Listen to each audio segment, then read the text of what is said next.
할머니, 오늘도 김치찌개 해주세요. 5살 지훈이가 부엌 문턱에서 깡총깡총 뛰며 말했다. 나는 웃으며 고개를 끄덕였다. 아이의 환한 미소를 보면 마음이 따뜻해진다. 이제 69이 된 나, 박소영은 매일 이런 소소한 행복들로 하루를 시작한다. 은퇴한 지 벌써 4년째, 남편을 떠나보낸 지도 2년이 지났다. 이제 이 집에서의 생활이 내 일상의 전부가 되었다. 엄마, 회사 일찍 들어가야 해서 지훈이 좀 봐주세요. 큰아들 민준이 넥타이를 매며 급하게 말했다. 며느리 혜진도 바쁘게 화장을 고치고 있었다. 둘 다 대기업에 다니는 만큼 항상 시간에 쫓기는 모습이다. 나는 당연하다는 듯 고개를 끄덕였다. 손주 돌보는 게 할머니 역할 아닌가. 처음엔 기꺼이 도움이 되고 싶었다. 아들 내외가 안정적으로 직장 생활을 할 수 있도록 뒷받침해 주는 게 엄마의 몫이라고 생각했다. 민준이 어렸을 때를 떠올려 본다. 그때도 나는 직장을 다니면서 육아와 살림을 병행했다. 물론 시어머니의 도움이 있었지만 대부분은 내가 감당해야 했다. 새벽에 일어나 아침 준비하고 아이 유치원에 데려다 주고 퇴근 후에는 또 아이 돌보고 저녁 준비하고 그때는 정말 쉴 틈이 없었다. 지금 민준과 혜진을 보면 그때의 내 모습이 떠오른다. 하지만 그때와 지금은 분명 다르다. 그때는 내가 주체였다. 내 아이를 키우고 내 집을 꾸리고 내 인생을 살아가고 있다는 확신이 있었다. 힘들어도 보람이 있었고 피곤해도 성취감이 있었다. 지금은 어떨까? 나는 과연 내 인생을 살고 있는 걸까? 아니면 다른 사람의 인생에 끼워 맞춰 살고 있는 걸까? 그런데 요즘 들어 가끔 이상한 생각이 든다. 과연 내가 이 집에서 할머니로서의 역할만 하고 있는 건 아닐까? 아침부터 저녁까지 아이 밥 챙기고, 놀아주고, 재우는 일의 반복. 물론 사랑하는 손주지만, 때로는 내가 그냥 아이 돌보는 사람에 불과한 건 아닌지 의문이 생긴다. 특히 지훈이가 울 때나 떼를 쓸 때, 나는 단순히 달래주는 역할만 하고 있는 것 같다. 지훈아, 할머니랑 블록 놀이 할까?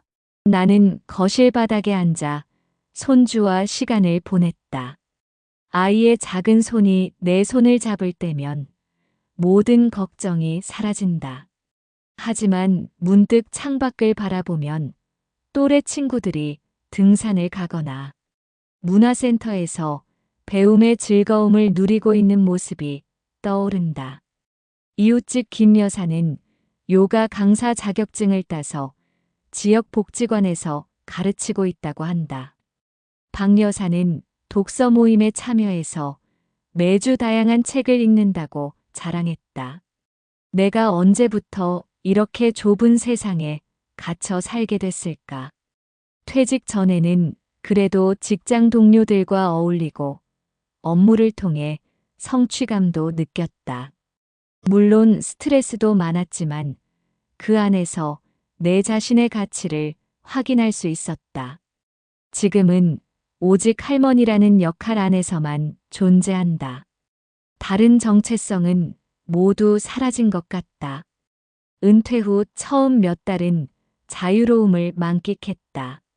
아침에 늦잠도 자고 하고 싶었던 드라마도 보고 친구들과 여행도 다녔다. 그때는 이제 내 시간이다라는 생각에 마음이 들떠 있었다.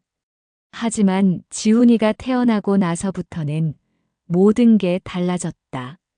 내 시간이라는 건 사치가 되어버렸다. 점심시간이 되자 혜진이 전화를 걸어왔다. 어머니, 지훈이 점심 잘 먹였어요? 오늘 야근해야 할 것 같은데. 저녁도 부탁드려요.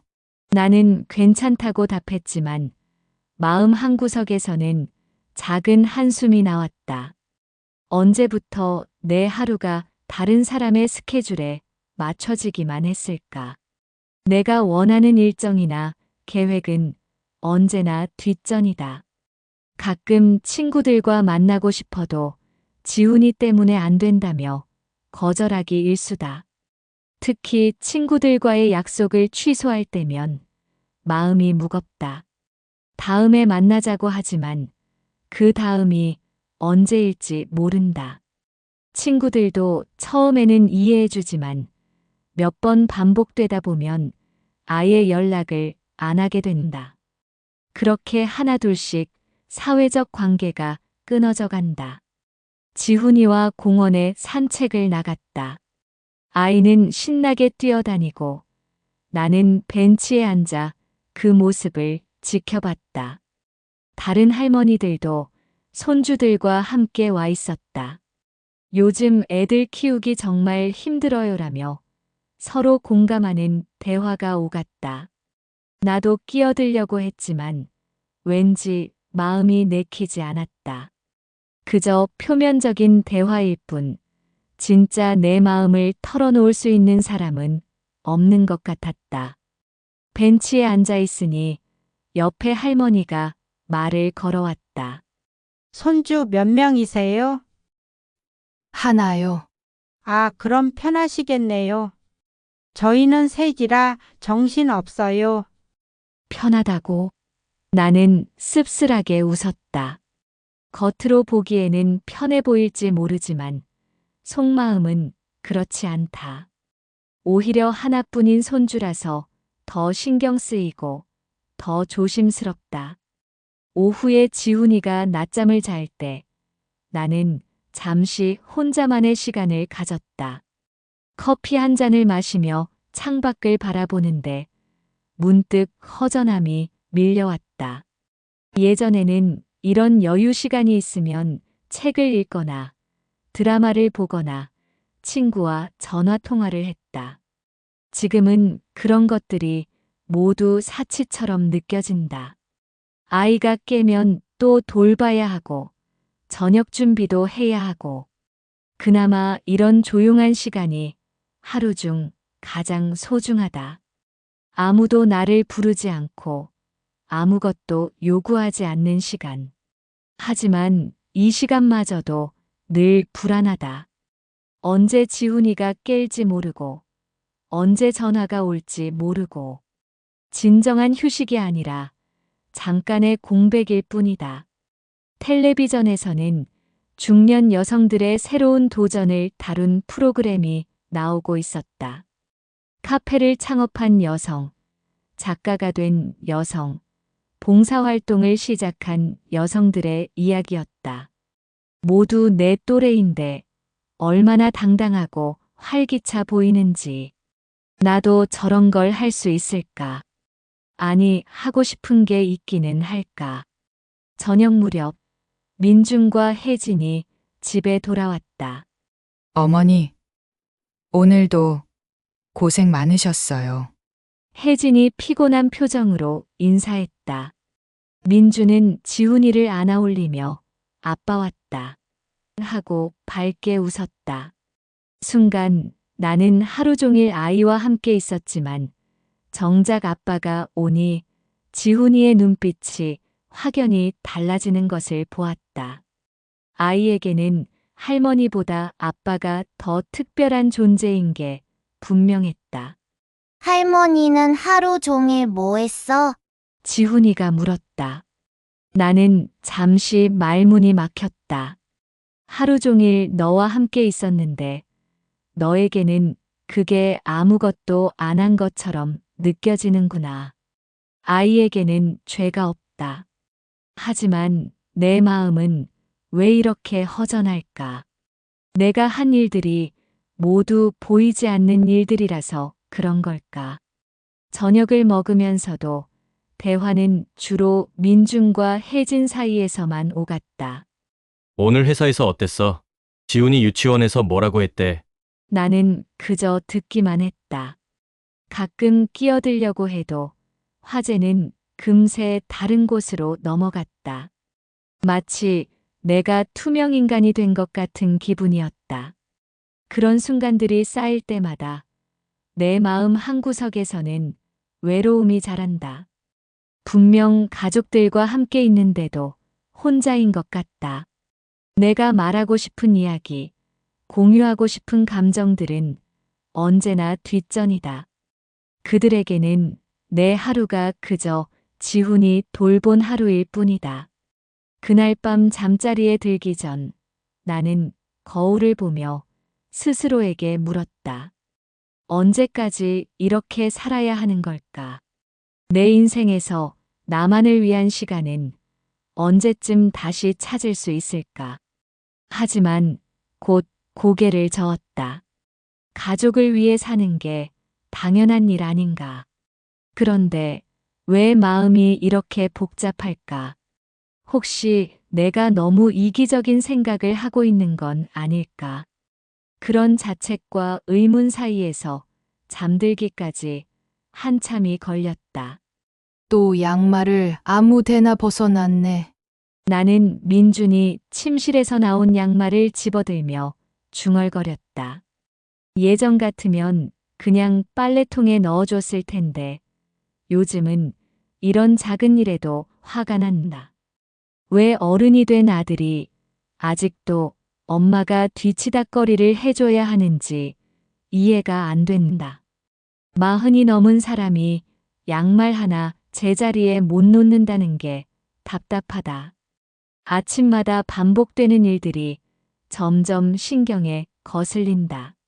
세면대에 떨어진 치약, 침대에서 떨어진 베개, 거실에 널려진 신문.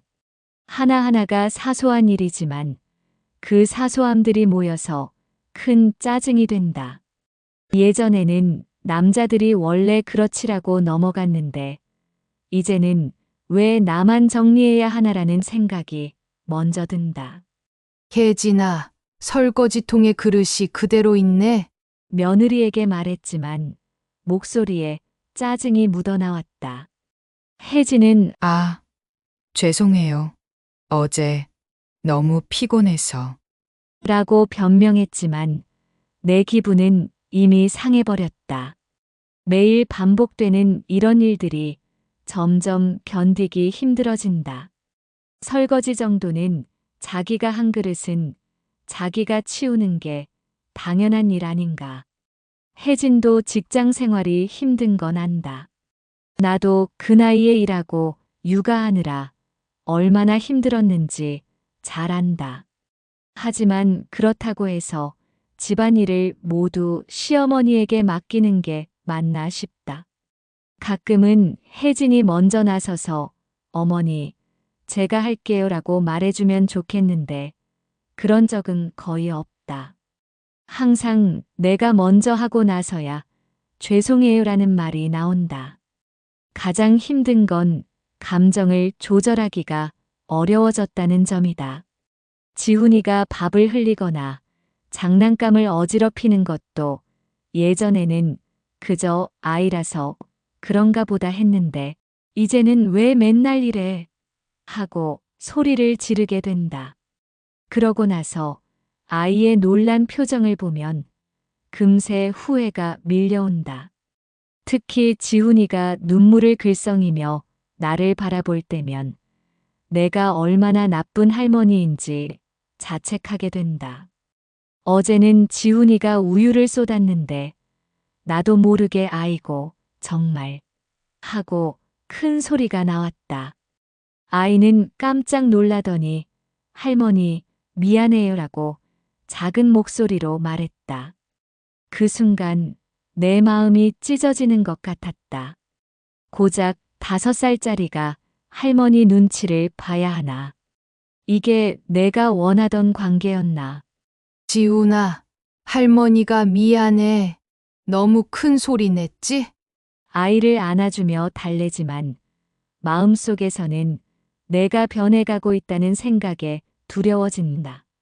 예전에 나는 이런 사람이 아니었는데 언제부터 이렇게 예민해졌을까? 손주에게 화를 내는 할머니가 되고 싶지 않았는데 어느새 그런 모습이 되어가고 있다. 밤에 잠자리에서 하루를 돌아보면 후회되는 일들이 한두 가지가 아니다. 왜 그때 그렇게 말했을까? 좀 더 참을 수 없었을까 하는 생각들이 꼬리를 문다. 하지만 다음 날이 되면 또 비슷한 상황이 반복된다. 내 의지와 상관없이 감정이 앞서는 일이 늘어난다. 큰딸 수정에게 전화를 걸었다.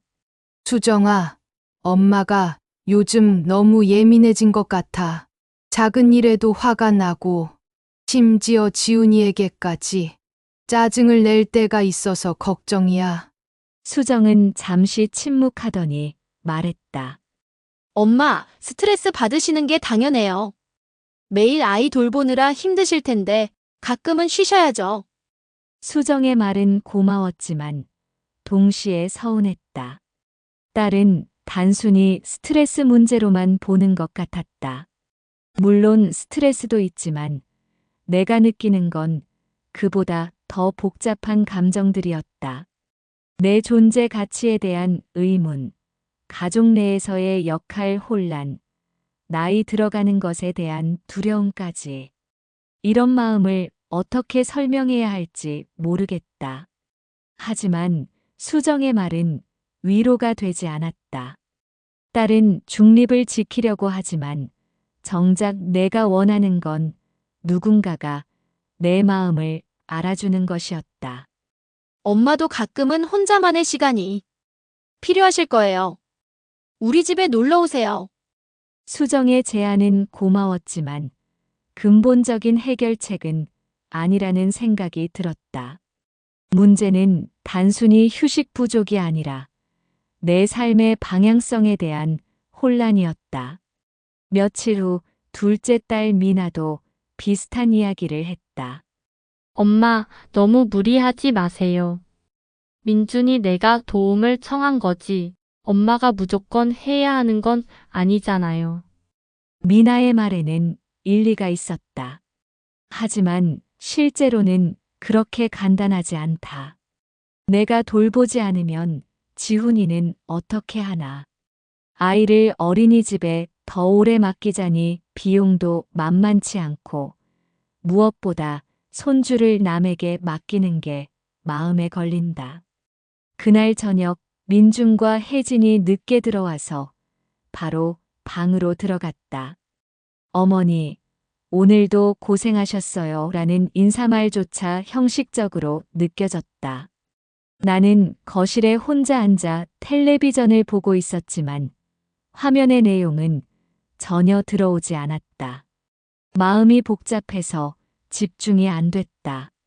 내가 정말 늙어가고 있는 걸까? 예전에는 이런 일들이 대수롭지 않았는데 이제는 모든 게 신경 쓰인다. 혹시 내 마음도 몸과 함께 늙어가고 있는 건 아닐까? 그런 생각을 하면서도 한편으로는 부끄러웠다. 이런 사소한 일에 연연하는 내 자신이 초라해 보였다. 친구들과 만날 때도 이런 이야기를 할 수가 없다. 손주 있어서 좋겠다. 바쁘게 살아서 부럽다는 말들만 돌아온다. 정작 내가 느끼는 힘듦이나 혼란은 누구도 이해해주지 않는다. 오히려 그래도 가족이 있어서 좋지 않나라며 부러워한다. 그럴 때마다 내가 배은망덕한 사람처럼 느껴진다. 하지만 화를 내고 후회하는 일이 반복될수록 내 안에 뭔가 변하고 있다는 걸 부정할 수 없었다. 예전에 인내심 깊던 나는 어디로 갔을까? 지금의 나는 누구일까? 이런 의문들이 꼬리를 물고 이어지면서 밤잠은 점점 얕아져만 갔다. 새벽에 자주 깨는 일도 늘었고 한 번 깨면 다시 잠들기가 힘들다. 그러면 다음 날은 더욱 예민해지는 악순환이 반복된다. 엄마가 요즘 너무 예민해지신 것 같아. 민준이 혜진에게 하는 말이 부엌에서 들렸다. 나는 설거지를 하던 손을 멈췄다. 그들은 내가 듣고 있다는 걸 모르는 것 같았다. 나이 드시면서 그런가 봐요. 우리가 좀 더 이해해 드려야죠. 혜진의 대답이 따라왔다. 그 순간 내 가슴에 뭔가 무거운 돌덩이가 떨어진 것 같았다. 나이 때문이라고. 그 말이 가슴에 박혔다. 내가 화를 내고 예민해하는 게 단순히 나이 때문일까? 물론 예전보다 체력도 떨어지고 잠도 깊게 못 자는 게 사실이다. 하지만 그게 전부는 아니라는 걸 나는 안다. 문제는 더 깊은 곳에 있다. 내 존재 자체가 점점 투명해져 가는 것 같은 이 느낌. 이건 단순히 나이 탓으로 돌릴 수 있는 게 아니다. 그들이 내 감정 변화를 나이 들어서 그런 것으로만 치부한다는 게 속상했다. 마치 내가 이상해진 사람처럼, 문제가 있는 사람처럼 여겨지는 기분이었다. 정작 내가 왜 이렇게 됐는지, 어떤 마음인지는 묻지도 않고 그냥 나이 탓으로 결론 지어버린다. 지훈아, 조용히 해. 할머니 머리 아파. 며칠 전 손주에게 큰 소리를 냈을 때의 기억이 떠올랐다. 지훈이는 그저 평소처럼 장난감을 가지고 놀고 있었을 뿐인데 나는 참지 못하고 화를 냈다. 아이의 깜짝 놀란 표정을 보는 순간 내 자신이 낯설게 느껴졌다. 이런 내가 정말 내가 맞나 싶었다. 그때 지훈이가 조용히 장난감을 정리하며 할머니, 아픈 거예요? 라고 물었다. 그 작은 목소리에 내 마음이 더욱 무너졌다. 아이는 할머니를 걱정하고 있는데 정작 나는 그 순수한 마음을 상처 주고 있었다. 그날 밤 잠자리에서 지훈이의 그 말이 계속 맴돌았다.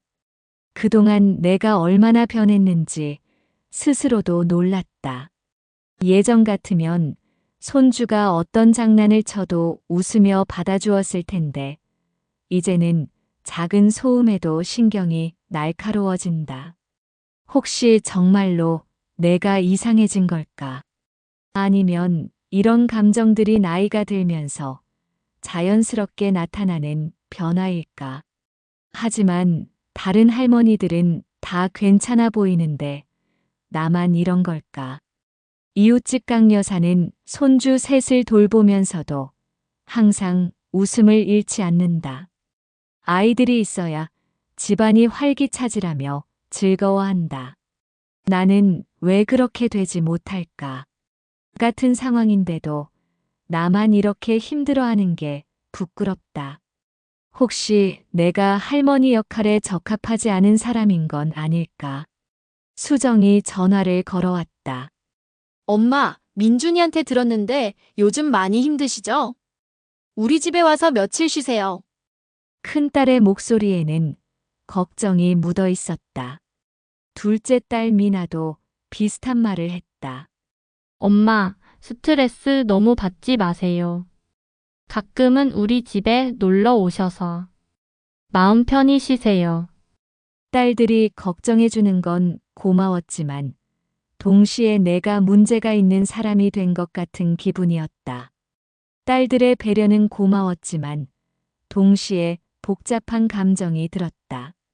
내가 집을 비우면 지훈이는 어떻게 하나? 민준과 혜진이 퇴근할 때까지 아이를 맡길 곳이 없는데 그렇다고 내가 며칠씩 집을 비우면 혹시 그들이 내가 없어도 잘 지낼 수 있다는 걸 깨달을까봐 두려웠다. 그러면 정말로 내가 필요 없는 존재가 되는 건 아닐까? 아니야, 괜찮아. 지훈이가 있는데 어떻게 집을 비워? 나는 딸들의 제안을 정중히 거절했다. 하지만 마음 한구석에서는 정말로 쉬고 싶다는 욕망이 꿈틀거렸다. 혼자서 조용히 차 한 잔 마시며 아무 생각 없이 드라마나 책을 보고 싶었다. 그런 시간이 언제부터 사치가 되어버렸을까? 예전에는 당연했던 나만의 시간이 이제는 꿈 같은 이야기가 됐다. 어느 날 지훈이가 감기에 걸렸다. 열이 나고 콧물이 주르륵 흘러서 하루 종일 보살펴야 했다. 병원에 데려가고 약 먹이고 미음 끓여주고 열이 오르내릴 때마다 가슴이 조마조마했다. 혹시 내가 제대로 돌보지 못해서 아이가 더 아픈 건 아닐까 하는 걱정까지 들었다. 병원에서 의사는 감기가 좀 심하네요. 며칠 더 지켜봐야겠어요 라고 했다. 그 말을 듣는 순간 무거운 책임감이 어깨를 눌렀다.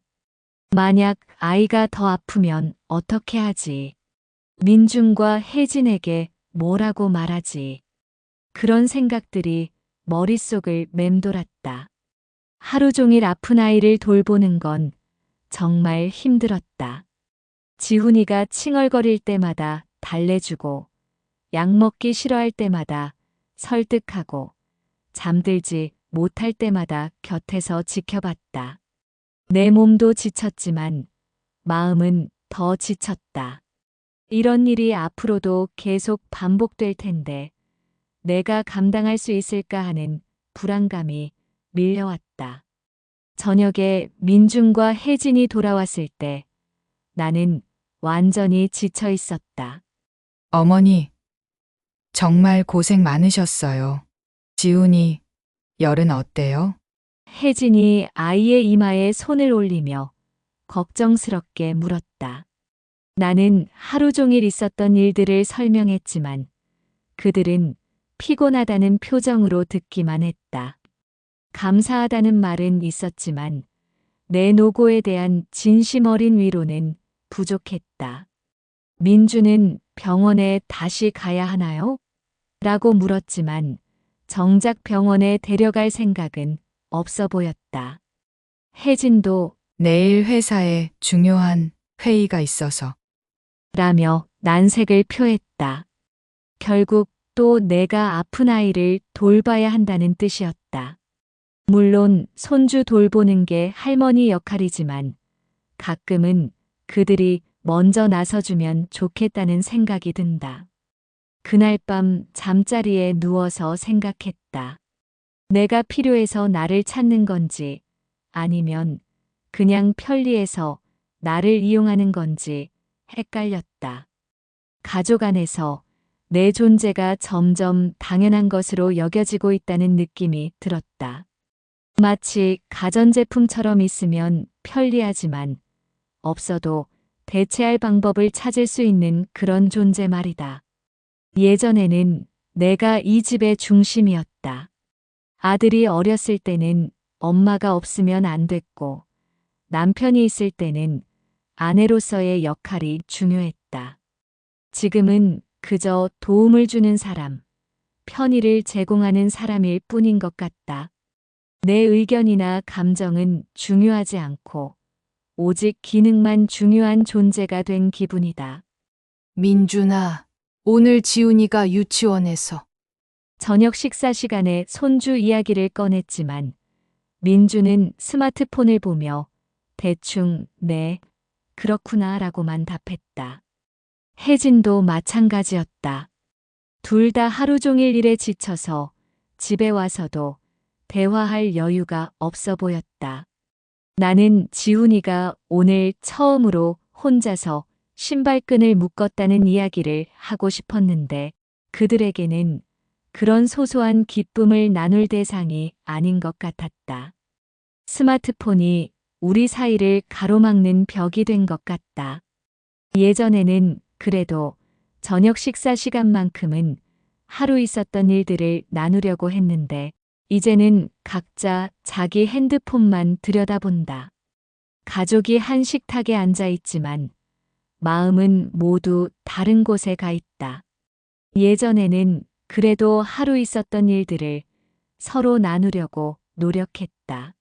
내가 먼저 말을 건네고 그들의 직장 생활 이야기도 들어주려고 했다. 민준이 회사에서 힘든 일이 있으면 털어놓곤 했고, 혜진도 동료들과의 갈등이나 업무 스트레스를 이야기했다. 그때는 내가 조언도 해주고 위로도 해줄 수 있었다. 하지만 언젠가부터 우리 사이의 대화는 점점 줄어들기만 했다. 언제부터였을까? 아마 지훈이가 태어나고 나서부터인 것 같다. 처음에는 아이 이야기로 대화가 더 늘어날 줄 알았는데 오히려 반대였다. 모든 관심이 아이에게만 집중되면서 어른들 간의 대화는 뒷전이 됐다. 특히 내 이야기를 들어주는 사람은 없어졌다. 어머니, 내일 지훈이 유치원 가기 전에 감기약 꼭 먹여주세요. 민준아, 회사에서 야근 많이 해서 몸 괜찮아? 괜찮아요. 엄마, 이런 식으로 실무적인 대화만 오간다. 마음과 마음을 나누는 진짜 대화는 언제부터 사라졌을까? 내가 어떤 생각을 하고 있는지, 어떤 마음인지 궁금해하는 사람이 없다. 가끔 내 이야기를 꺼내려고 해도 반응이 시큰둥하다. 엄마가 오늘 시장에서 옛날 친구를 만났는데 라고 시작하면, 아, 그래요? 라고 대답할 뿐 더 이상 관심을 보이지 않는다.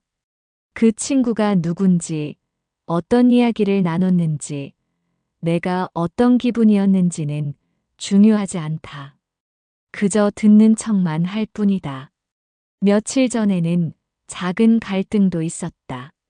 지훈이가 장난감을 정리하지 않아서 내가 혼을 냈는데 혜진이 어머니, 아이한테 너무 엄하게 하지 마세요. 라고 말했다. 나는 잠시 당황했다. 손주를 제대로 가르치려고 한 건데 그게 잘못된 일인가? 혜진의 말투에는 내가 구식 방법으로 아이를 대한다는 뉘앙스가 묻어 있었다. 요즘 아이들은 예전과 달라요. 너무 강하게 훈육하면 아이 자존감에 안 좋다고 하더라고요. 혜진의 말은 이해가 되지만 동시에 내가 뭔가 잘못하고 있다는 느낌을 받았다. 마치 내가 시대에 뒤떨어진 사람이라는 식으로 말하는 것 같았다. 그래서 그래, 알겠어라고 짧게 답했지만 속상함이 남았다. 혜진이 말하는 요즘 육아법과 내가 알고 있는 방식 사이에는 분명 차이가 있다. 하지만 그렇다고 해서 내 방식이 틀렸다고 단정하는 것도 옳지 않다고 생각한다. 나도 민준을 키우면서 나름대로 최선을 다했고 그 결과 민준이 지금처럼 성장한 거 아닌가. 하지만 그런 내 경험은 전혀 인정받지 못한다. 그 일 이후로는 더욱 조심스러워졌다. 손주에게 뭔가 가르치려고 할 때도 혹시 며느리가 또 뭐라고 할까봐 망설여진다. 예전에는 할머니로서 당당하게 손주를 돌봤는데 이제는 눈치를 보게 된다. 이게 정상적인 관계일까? 할머니도 하나의 인격체인데 왜 내 의견은 무시되는 걸까? 더 서운한 건 민준이 아무 말도 하지 않는다는 점이다. 아들로서 엄마와 아내 사이에서 중재 역할을 해주면 좋겠는데 그냥 모른 척한다. 아마 직장일로 바빠서 집안일까지 신경 쓸 여유가 없는 것 같지만 그래도 가끔은 엄마 편을 들어줬으면 좋겠다. 주말이면 예전에는 온 가족이 함께 나들이를 갔다. 민준과 혜진이 주말 농장을 분양받았을 때는 나도 함께 가서 텃밭 가꾸는 재미를 느꼈다. 흙을 만지고 채소가 자라는 걸 보면서 마음이 평온해졌다. 지훈이도 할머니랑 함께 있는 시간을 좋아했다. 그때만 해도 우리는 진짜 가족 같았다. 토마토가 빨갛게 익어갈 때, 오이가 하루가 다르게 자랄 때, 상추가 파릇파릇해질 때, 그런 작은 변화들을 함께 관찰하고 기뻐했다. 지훈이가 할머니, 이거 내가 심은 거예요. 라며 자랑할 때면 정말 뿌듯했다. 그런 순간들이 내게는 소중한 추억이 됐다. 그런데 요즘에는 주말 농장에 나만 빠지고 간다. 어머니는 집에서 쉬세요. 우리끼리 갔다 올게요. 민준의 말은 배려처럼 들렸지만 나는 소외감을 느꼈다. 창문을 통해 그들이 지훈이 손을 잡고 나가는 뒷모습을 바라보면서 내가 이 가족에서 점점 멀어지고 있다는 생각이 들었다. 물론 그들 나름대로는 내가 쉬었으면 하는 마음에서 그런 말을 하는 걸 수도 있다. 하지만 나는 쉬고 싶은 게 아니라 함께하고 싶었다. 가족의 일원으로서 함께 활동하고 함께 즐거워하고 싶었다. 그런 내 마음을 그들은 알까? 저녁에 그들이 돌아올 때면 지훈이는 신이 나서 오늘 있었던 일을 나에게 이야기해 줬다. 할머니, 오늘 토마토 따고 오이도 땄어요. 그리고 아빠가 그네도 만들어줬어요. 아이의 환한 미소를 보면서도 한편으로는 서운함이 남았다. 나도 함께 가고 싶었는데 왜 혼자만 집에 남겨두는 걸까? 지훈이가 가져온 채소들을 보면서 아쉬움이 더해졌다. 내가 정성껏 돌본 텃밭에서 자란 것들인데 정작 수확의 기쁨은 나누지 못했다. 작은 일 같지만 이런 것들이 쌓이면서 점점 외로워진다. 대화가 끊어지면서 서로의 마음을 알기가 더 어려워졌다. 예전에는 작은 갈등이 있어도 풀어내려고 노력했지만 이제는 어떻게 시작해야 할지 모르겠다. 말을 하면 상처만 남을 것 같아서 입을 닫게 된다. 그렇게 우리 사이의 거리는 점점 멀어져만 간다. 같은 집에 살면서도 마음은 각자 다른 곳에 있는 것 같다. 언제부터 이렇게 된 걸까? 나는 거실 소파에 앉아 멍하니 시간을 보냈다. 민준과 혜진은 출근하고 지훈이는 유치원에 갔다. 집안은 조용했지만 내 마음은 어수선했다. 요즘 들어 자꾸만 이상한 생각들이 든다. 내가 정말 이 집에 필요한 사람일까? 아니면 그냥 편의상 있으면 좋은 존재일 뿐일까? 시계를 보니 오전 10시. 예전 같으면 이 시간에 뭔가 바쁘게 하고 있었을 텐데 요즘은 할 일이 뚜렷하지 않다. 청소는 이미 끝났고 빨래도 돌렸고 점심 준비는 아직 이르다. 이런 공백의 시간들이 점점 늘어나고 있다. 그리고 그 시간들 속에서 나는 자꾸만 쓸모없는 생각에 빠져든다. 예전에는 확신이 있었다. 내가 있어야 이 집이 돌아간다고 생각했다. 손주 돌보고 집안일하고 가족들 뒷바라지하는 게 할머니의 당연한 역할이라고 여겼다. 하지만 이제는 그 확신이 흔들린다. 혹시 내가 없어도 그들은 잘 지낼 수 있는 건 아닐까? 어린이집 시간을 늘리고 가사 도우미를 쓰고 그러면 나는 정말 필요 없는 존재가 되는 건 아닐까? 그런 생각을 하다 보면 가슴이 답답해진다. 내가 이 집에서 사라진다면 무엇이 달라질까? 민준과 혜진은 조금 더 바빠지겠지만 금세 적응할 것이다. 지훈이도 처음에는 할머니를 찾겠지만 아이들은 적응이 빠르니까 곧 잊어버릴지도 모른다. 그렇게 생각하니 내 존재가 얼마나 가벼운지 실감된다. 할머니, 저 친구랑 놀고 싶어요. 지훈이가 유치원에서 돌아와서 말했다. 요즘 아이는 또래 친구들과 노는 걸 더 좋아한다. 예전에는 할머니와 함께 하는 시간을 그렇게 즐거워했는데 언제부터인가 다른 것들에 관심이 더 많아졌다. 친구들과 게임하고 유튜브 보고 태블릿으로 놀고 할머니는 점점 재미없는 존재가 되어간다. 물론 그게 자연스러운 성장 과정이라는 건 안다. 아이는 자라면서 세상을 넓혀가고 할머니보다는 또래 친구들과 어울리고 싶어 한다. 하지만 그걸 머리로는 이해해도 마음으로는 받아들이기가 쉽지 않다. 내가 점점 필요 없는 존재가 되어가는 것 같다.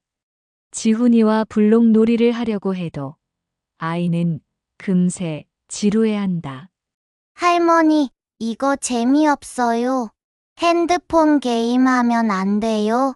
그런 말을 들을 때마다 마음이 씁쓸하다. 내가 아무리 노력해도 스마트폰만큼 재미있는 존재가 될 수는 없다. 기술의 발달이 할머니의 설 자리를 더욱 좁게 만들고 있다. 어느 날 혜진이 말했다. 어머니, 지훈이가 이제 많이 컸으니까 어린이집 방과 후 프로그램 신청할까 생각 중이에요. 영어도 배우고 체육 활동도 할 수 있어서 아이에게 좋을 것 같아요. 표면적으로는 아이의 교육을 위한 제안이었지만 나에게는 다른 의미로 들렸다. 내 역할이 줄어든다는 뜻 아닐까. 지훈이가 방과 후 프로그램에 참여하면 집에 있는 시간이 줄어든다. 그러면 내가 할 일도 덩달아 줄어든다. 혹시 그들이 이제 나 없이도 충분하다고 생각하는 걸까? 그런 두려움이 밀려왔다. 하지만 겉으로는 담담하게 반응해야 했다. 그래. 아이 교육에 좋으면 해야지. 나는 애써 밝은 목소리로 답했지만 속마음은 복잡했다. 한편으로는 손주가 더 많은 걸 배우고 경험하길 바라는 마음이 있었지만 다른 한편으로는 내가 설 자리가 점점 좁아진다는 불안감이 컸다. 그 말을 들은 후 며칠 동안 잠이 오지 않았다.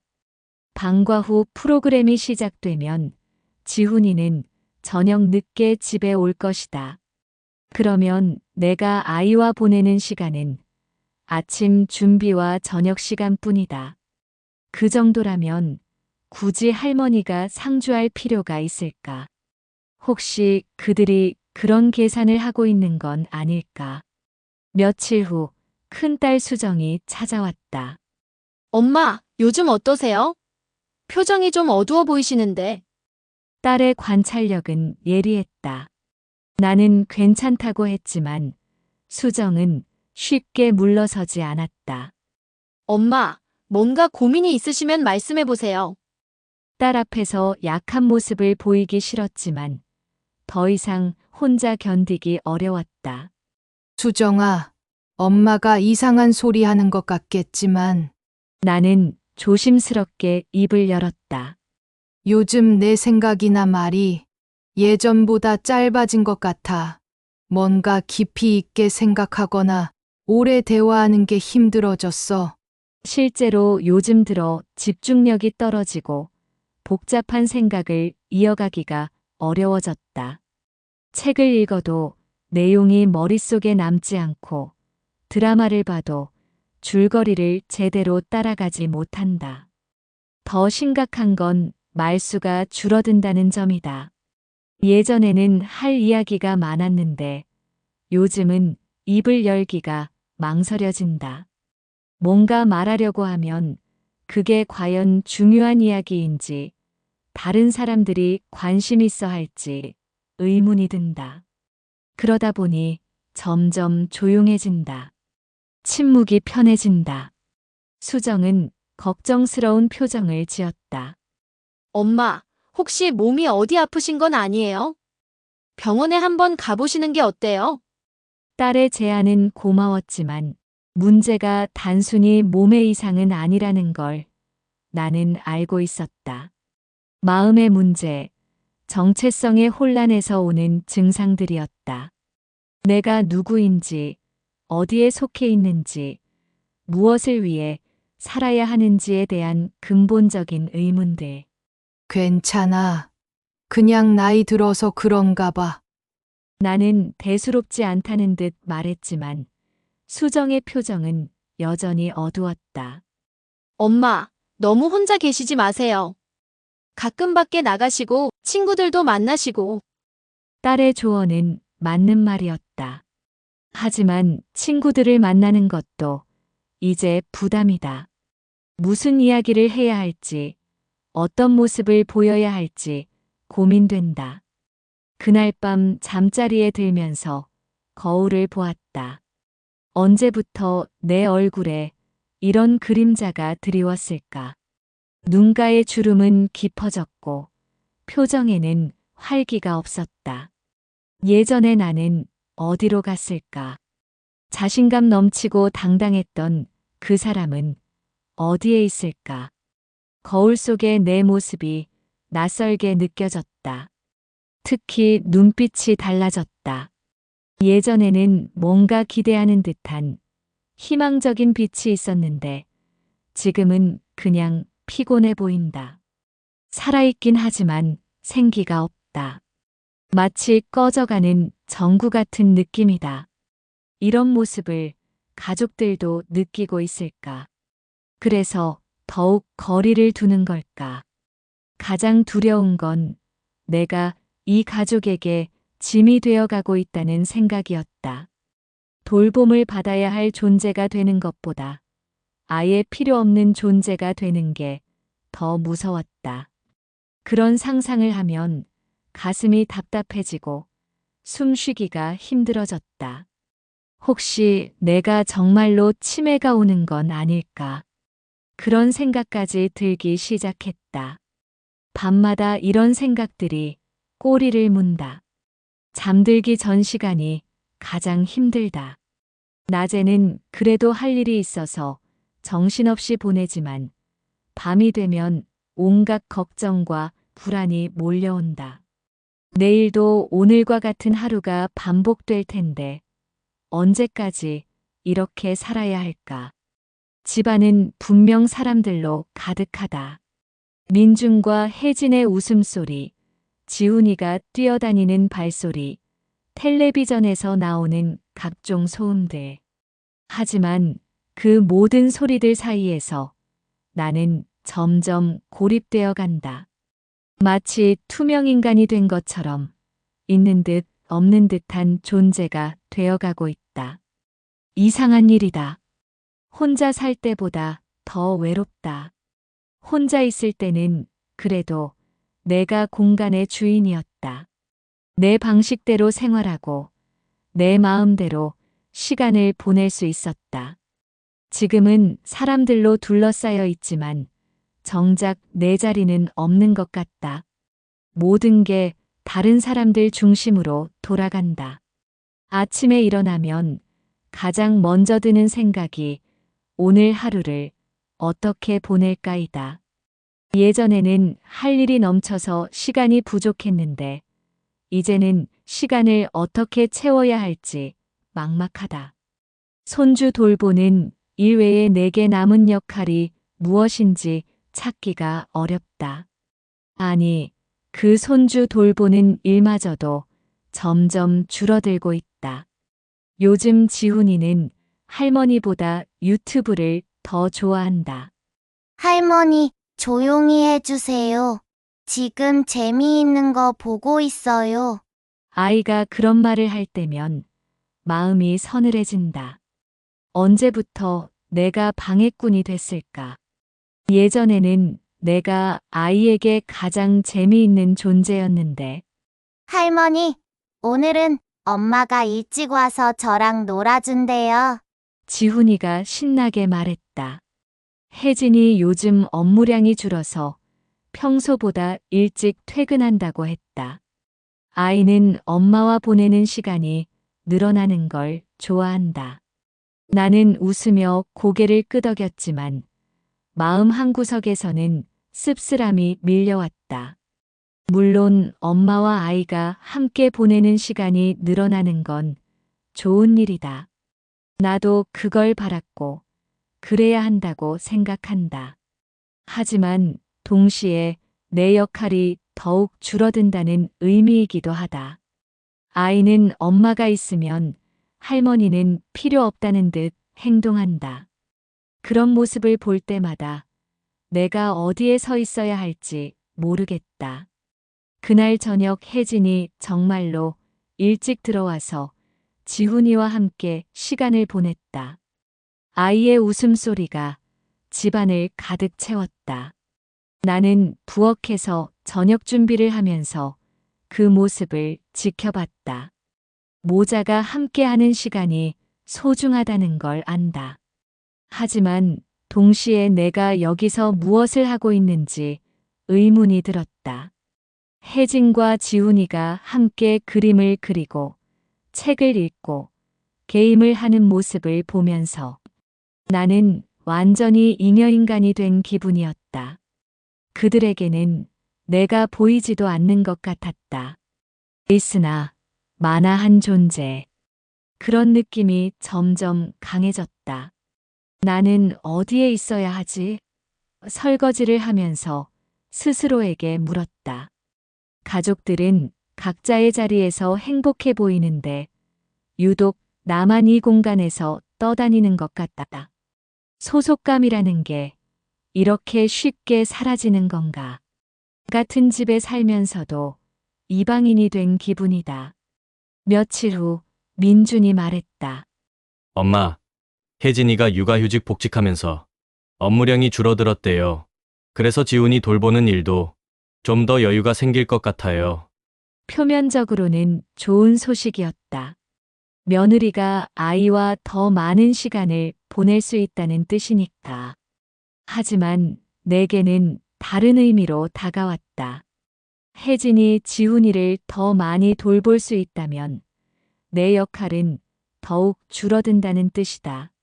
물론 손주와 엄마가 더 많은 시간을 보내는 게 당연하고 바람직한 일이다.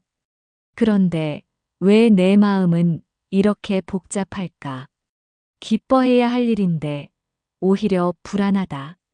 그날 밤 잠들기 전에 오래된 앨범을 꺼내봤다. 민준이 어렸을 때 사진들이 가득했다.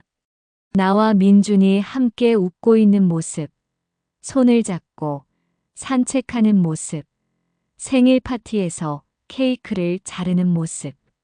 그때는 내가 얼마나 중요한 존재였는지, 얼마나 필요한 사람이었는지 확실했다. 지금의 지훈이와 혜진의 모습이 그때의 나와 민준의 모습과 겹쳐 보였다. 세월이 흐르면서 자연스럽게 역할이 바뀌는 건가? 이제는 내가 뒤로 물러설 때가 온 걸까? 하지만 아직 준비가 안 됐다. 마음의 준비도, 현실적인 준비도. 어느 날 오후, 나는 혼자 동네를 산책했다. 예전에는 지훈이 손을 잡고 함께 걸었던 길이었다. 공원 벤치에 앉아 다른 할머니들이 손주와 놀고 있는 모습을 바라봤다. 그들은 모두 행복해 보였다. 나도 예전에는 저런 모습이었는데 언제부터 이렇게 달라졌을까? 벤치에 앉아 있는데 옆에 있던 할머니가 말을 걸어왔다.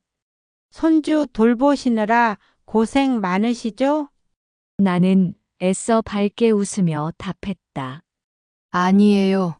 손주가 있어서 행복해요. 하지만 속마음과는 다른 말이었다. 정말로는 힘들고 외롭다고, 내 자리를 찾지 못하겠다고 말하고 싶었지만 그럴 수 없었다. 그 할머니는 우리 나이에 손주 있는 게 얼마나 큰 복인지 몰라요라고 했다. 맞는 말이다. 하지만 왜 나는 그 복을 온전히 느끼지 못하는 걸까? 오히려 부담으로 느껴질 때가 많다. 이런 마음을 가진 내가 나쁜 할머니인 걸까? 집으로 돌아가는 길에 마트에 들렀다. 지훈이가 좋아하는 과자를 사려고 했는데 문득 이런 생각이 들었다. 내가 사주지 않아도 혜진이가 사줄 텐데 굳이 내가 살 필요가 있을까? 작은 일이었지만 그 순간 내 존재의 의미에 대해 다시 한번 생각하게 됐다. 요즘은 이런 식으로 모든 일에 의문을 갖게 된다. 내가 하는 일들이 정말 필요한 일인지 아니면 그냥 습관적으로 하는 일인지 누군가 대신해도 되는 일인지 아니면 꼭 내가 해야 하는 일인지 그런 생각들이 나를 더욱 우울하게 만든다. 그날 밤 잠들기 전에 마지막으로 자문했다. 나는 아직 필요한 사람일까? 대답을 찾기가 어려웠다. 분명한 건 예전처럼 확신에 찬 대답을 할 수 없다는 것이었다. 내 자리가 점점 모호해지고 있다는 걸 부정할 수 없었다. 창밖을 바라보니 달이 떠 있었다. 저 달도 매일 조금씩 모양이 바뀌듯 나의 삶도 변하고 있다. 하지만 달은 사라져도 다시 나타나는데 내가 사라진다면 다시 돌아올 수 있을까? 그런 생각을 하면서도 답을 찾지 못한 채 스스로와의 끝없는 싸움 속에서 또 하루를 마감했다. 결국 내가 원하는 건 단순했다. 이 가족 안에서 내가 사랑받고 필요한 존재라는 확신이었다. 하지만 그 확신을 되찾기 위해서는 어떻게 해야 할지 아직은 길이 보이지 않았다. 그저 내일도 이런 마음으로 하루를 보내야 한다는 생각에 가슴이 무거워질 뿐이었다. 언제까지 이런 날들이 계속될까? 언제쯤 다시 웃을 수 있을까? 그런 의문들만 남은 채 긴긴 밤이 깊어갔다. 구독과 좋아요 부탁드립니다.